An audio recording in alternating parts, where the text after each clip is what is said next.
2026 मधील एक भव्य आणि श्रद्धेने भरलेला सोहळा म्हणजेच कातळवेढा यात्रा। ही यात्रा म्हणजे श्रद्धा, परंपरा आणि गावच्या एकतेचं प्रतीक आहे। अमावस्येच्या पवित्र दिवशी हजारो भाविक कातळवेढा यात्रेसाठी जमले आहे। काही भाविक नवस पूर्ण करण्यासाठी येथे येतात।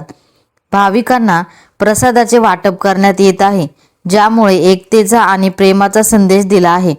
ही परंपरा पिढ्यानुपिढ्या चालत आली आहे।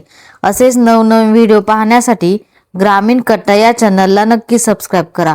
संपादक भरत मोरे, कातळवेढा।